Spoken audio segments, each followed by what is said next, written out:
Before we can use LexisNexis, we need to figure out where to find it. And to do that, you're going to go to the Maryville College website, go to Quick Links, then go to the library. From there, you're going to click Databases, click the L, and then click for LexisNexis. And once you get that, it's going to pull up. You're going to have to put your login info in, and once you do that, you're going to see this screen right here. If you ever get confused, just click that home button. I'll take you right back to this screen right here. There's a lot of content on LexisNexis Academic, and there are about 24 different forums to help you get at the content that you need for the research you're doing. If you ever need any help, you can see in the top right-hand corner there's a help button, and it'll help you with everything you need to know.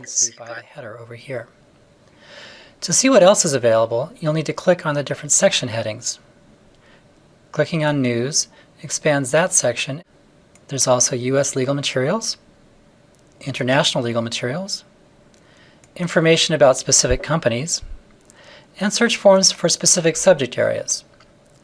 Also here in the navigation menu, there are links to the forums that are used to search for different sources available in LexisNexis Academic. Always highlights the active search forum. If I pick the All News search forum under News, you'll see that it opens here on the right. The All News search form is one that you'll probably use a lot in LexisNexis Academic, and it's a good example of the basic design of most of the forms here. At the top, there's a search box area that has 3 rows of boxes that you can fill in to specify your search terms. Then there's a date selector, followed by a source selector that lets you pick the types of sources you want to search, or in this case, you can even specify a specific source that you want by starting to type it in here. In this case, I've picked The Economist. A lot of search forms also have special tools that are related to the content that they search.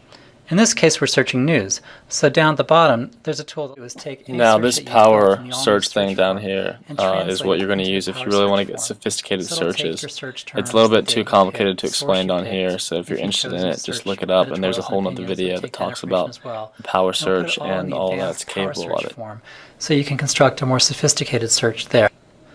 As a sample search, let's suppose I wanted to search on articles about Canada that had appeared in The Economist last month.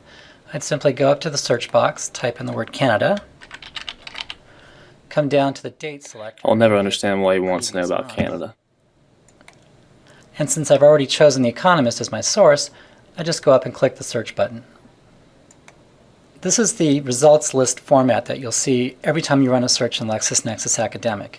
When you get results, it's important to take a look around the results screen to see the options that are available to you. At the top left, we've got sorting options and display options.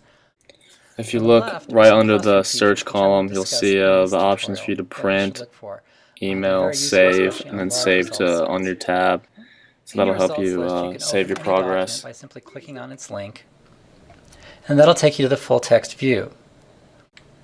The last thing that I want to do in this introductory tutorial is to show you how to get the source directory. To do that, I need the navigation menu, but it's not displayed in this form. In order to find this, you just have to click that home button. Now I can see the navigation menu, and I can come down to the header for sources, click on it, and see my options, which are, not too surprisingly, Find and Browse. If you click on Browse, you'll see a folder display like this one, arranging all the sources in LexisNexis Academic by various classifications. By default, the sources are classified by publication type, but you can use these tools at the top to change that. You can also use the drop-downs here to limit the sources displayed. Another thing that you can do is if you see where it says Find Sources on the left, you can click that and search for the source. Well, that's it. Hopefully y'all learn how to use LexisNexis now.